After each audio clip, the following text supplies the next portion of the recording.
Bonjour, nous allons vous présenter une étude sur les effets de la stimulation sous-corticale sur la voix et l'intelligibilité dans la dysarthrie hypokinétique.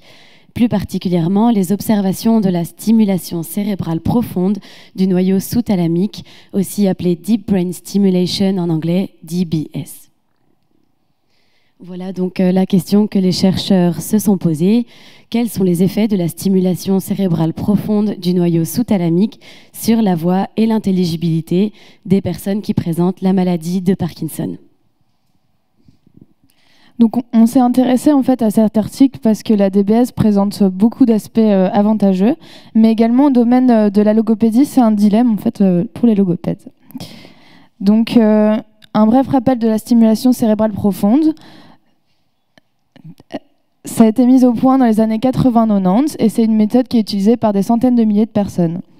Donc en fait, ça va s'adresser à un public qui ont des mouvements anormaux invalidants, comme le cas de la dystonie qu'on avait vu, ou aussi la maladie de Parkinson. C'est aussi adressé plus spécifiquement à des personnes qui sont résistantes au niveau médicamenteux, donc qui a des effets secondaires de la L-Dopa, ou alors qui veulent diminuer la dose de médicaments, ou aussi pour des personnes qui souhaitent utiliser cette méthode. Par ailleurs, cette méthode est assez intéressante car elle peut s'étendre à d'autres pathologies comme la dépression, troubles obsessionnels compulsifs, etc. Donc comment? On va implanter chirurgicalement des électrodes dans le cerveau qui vont être reliées à un boîtier qu'on implante sous la peau près de la clavicule.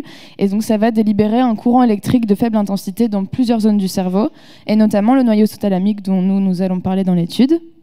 Et donc quel est le but de la Deep Brain Stimulation? C'est de diminuer les mouvements anormaux incontrôlés. Pour un bref rappel, la maladie de Parkinson, c'est une maladie qui va affecter les ganglions de la base et notamment la substance noire et qui va provoquer donc de l'hypertonie, des mouvements qui sont mal contrôlés, des tremblements, de la difficulté à initier les mouvements volontaires. Mais il y aura aussi également un impact au niveau de la voix puisqu'il y aura une fréquence fondamentale qui sera variable, de l'hypophonie, de la monotonie et des troubles de la respiration. Donc, comment les chercheurs ont procédé pour répondre à la question de recherche? Donc, ils ont fait appel à 6 sujets présentant la maladie de Parkinson de 56 à 62 ans, tous traités avec une stimulation cérébrale profonde bilatérale du noyau sous-thalamique et un traitement médicamenteux. Les chercheurs ont organisé 2 séances, une donc avec les stimulateurs DBS allumés, l'autre avec les stimulateurs DBS éteints. Ils ont demandé les 3 mêmes tâches pour chacune de ces séances. Donc, ils ont demandé une tâche de discours spontané, de répétition de ce même discours, ainsi qu'une tâche de répétition continue d'un énoncé difficile, pop de top cop. Donc, les chercheurs ont fait ces 3 tâches parce qu'il y a une tâche avec un modèle interne, donc toute la production vient du patient, donc celle de discours spontané, et 2 tâches avec un modèle externe, donc le support est déjà existant. Et nous verrons après l'importance de ces différents modèles donc, dans l'étude. Plus tard, pardon. Les mesures. Donc, les chercheurs se sont intéressés à l'intelligibilité. Ils ont demandé à 30 auditeurs d'écouter les échantillons de discours spontanés et de les retranscrire. L'intelligibilité étant le pourcentage de mots correctement retranscrits. Ils ont aussi fait des analyses acoustiques, donc de fréquences fondamentales, de rapports harmonique-bruit, HNR, et de jitter et shimmer, des variations en fréquence et en intensité. Donc pour les mesures subjectives comme objectives, les auteurs ont respecté les critères de fiabilité, donc d'accord interjuge, ainsi que de validité. Au niveau des résultats, les chercheurs se sont rendus compte de 2 choses. Donc, premièrement, il y avait un effet de la méthode Deep Brain Stimulation en elle-même, c'est-à-dire qu'avec la stimulation cérébrale profonde, on va avoir une altération de l'intelligibilité. Néanmoins, on aura une amélioration de la qualité vocale, où on aura donc par exemple l'augmentation de l'intensité de la fréquence fondamentale, ce qui paraît quand même très important pour des personnes parkinsoniennes. Une augmentation du HNR, donc le ratio harmonique-bruit, réduction du tremblement vocal, augmentation du temps maximum phonatoire et meilleure stabilité du shimmer et jitter, donc stabilité de fréquence et intensité. La deuxième observation que les chercheurs ont faite, c'est qu'il y a un effet de la tâche en elle-même. Donc auparavant, on pensait que les problèmes de contrôle moteur étaient indépendamment des conditions de parole ou de tâche. Et finalement, dans cette étude, comme dans d'autres études, on s'est aperçu que la tâche en elle-même avait une importance. Donc Julie parlait auparavant des modèles internes et modèles externes. Le discours spontané, donc, comme ça découle de la pensée, c'est le modèle interne, et l'autre externe, et il y a des exigences spécifiques et différentes pour les deux. Et on se rend compte que le système sous-cortical défaillant dans le noyau sous-thalamique chez les patients parkinsoniens va plus altérer le modèle...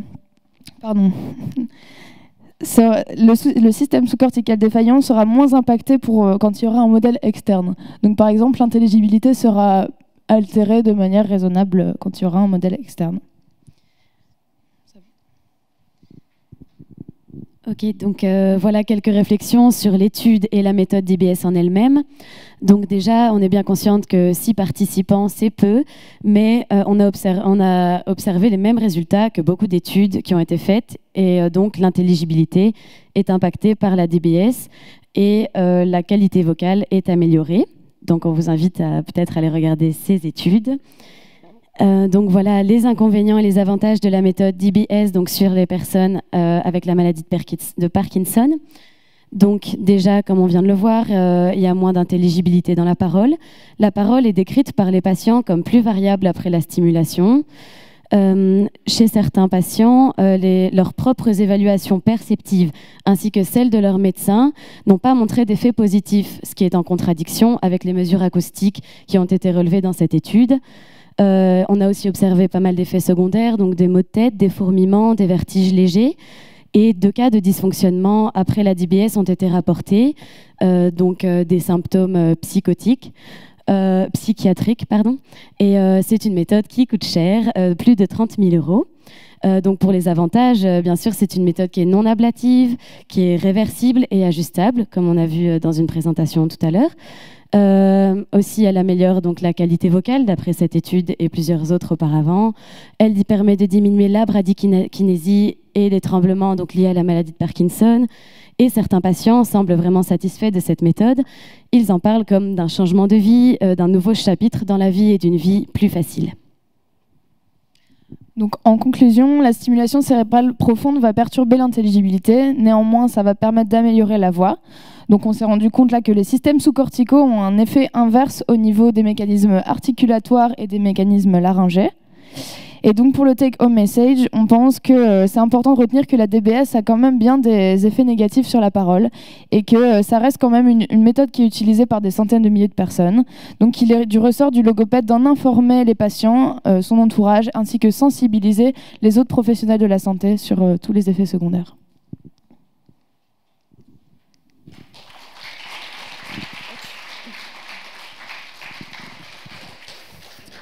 Des commentaires, des questions, des suggestions?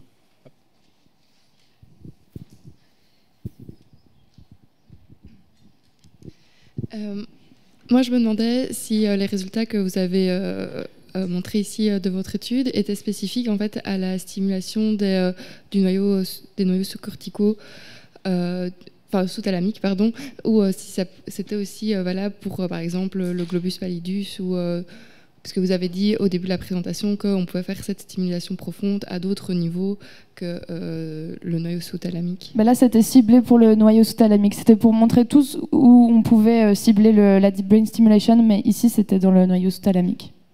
Oui, et est-ce que vous savez s'il y a une stimulation à d'autres niveaux que le noyau sous-thalamique, est-ce que ça va aussi donner des effets négatifs ou est-ce qu'il y aura...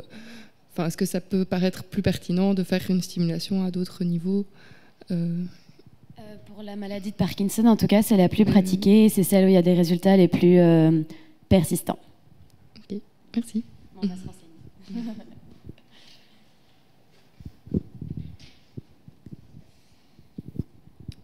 D'autres questions?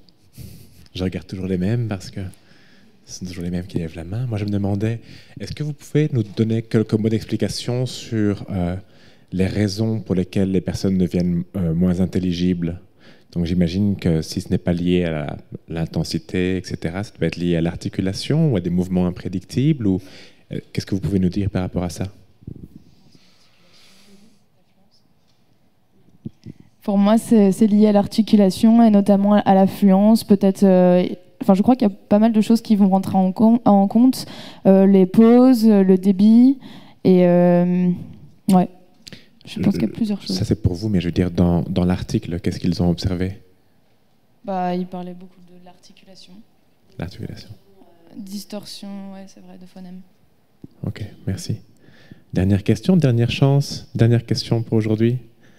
Personne ne se lance? D'accord, très bien. Alors, moi, je vais juste dire un dernier mot. Merci beaucoup, tout d'abord.